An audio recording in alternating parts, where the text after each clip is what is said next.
সামনে 2026-এ নির্বাচন। এই নির্বাচনে মমতা বন্দ্যোপাধ্যায়কে আজকে হারানো যাবে না।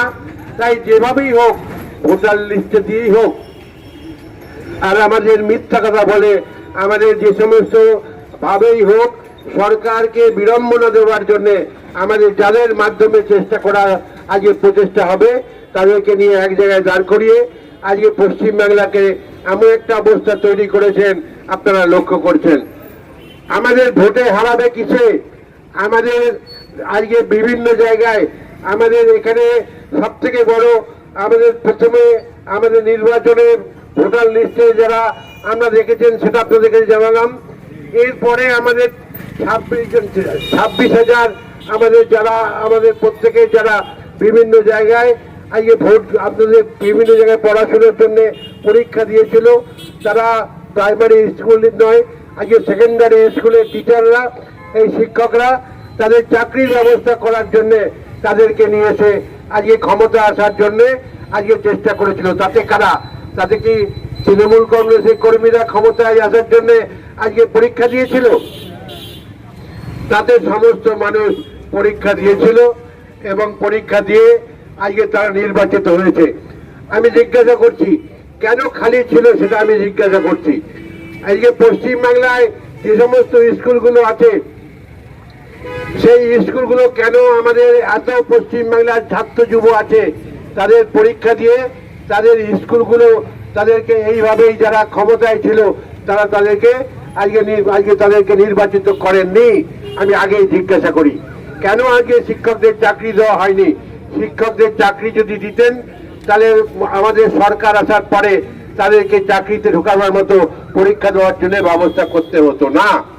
আমি তাই বলছি আজকে তারা জবাব চাইছেন যে পশ্চিমবাংলায় আজকে কেন তাদেরকে চাকরি দেওয়া হয়নি। আর চাকরি দেওয়া হয়নি তা নয়, আজকে জিজ্ঞাসা করছেন তাদের চাকরি দিতে গিয়ে আজকে তাদের নামে পয়সা নেওয়া হয়েছে কেন।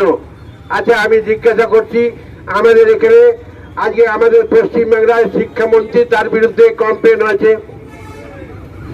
তিনি আজকে তার বাড়িতে আজকে আমরা আজকে আপনারা দেখেছেন, খবরের কাগজে দেখেছেন, তার বাড়িতে আজকে প্রায় 50 কোটি টাকা তার বাড়িতে পাওয়া গেছে। তার বাড়ি নয়, তার বাড়িতেও নয়, তার যে আজকে তার সঙ্গে যার সাথে ভালো আজকে সম্পর্ক আছে তিনি আজকে তাকে প্রেম করেন, তার বাড়িতে আজকে আজকে পাওয়া গেছে। বুড়ো বয়সে প্রেম করেন যিনি, আজকে তার বাড়িতে আজকে টাকা পাওয়া গেছে। যদি জানতাম যে আমাদের আজকে শিক্ষামন্ত্রীর বাড়িতে টাকা পাওয়া গেছে তাহলে একটা আমরা বলতে পারতাম যে আজকে তৃণমূল সরকার আজকে তার বিরুদ্ধে এই কমপ্লেনটা করেছে, আমরা মেনে নিতাম। কিন্তু তা তো হয়নি। আজকে ইডি তাকে ধরে নিয়ে গিয়েছেন। ইডি ধরলেন কোথা থেকে?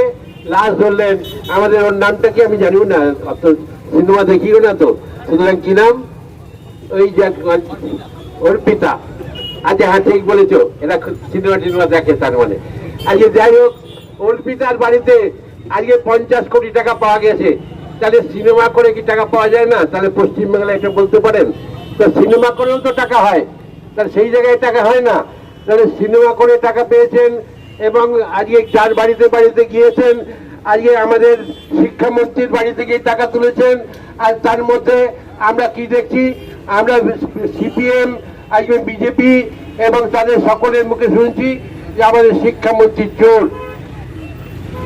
শিক্ষামন্ত্রী আজকে টাকা আজকে শিক্ষামন্ত্রীদের চাকরির জন্য আজকে টাকা তুলে সেই টাকাটা আজকে পশ্চিমবাংলায় সমস্ত যারা চাকরির জন্য দরখাস্ত করেছেন তারা টাকা দিয়ে আজকে আমাদের সরকারকে না, আমাদের শিক্ষামন্ত্রীকে টাকা দিয়ে আজকে পশ্চিমবাংলায় তারা এই সমস্ত দুর্নীতি করেছেন।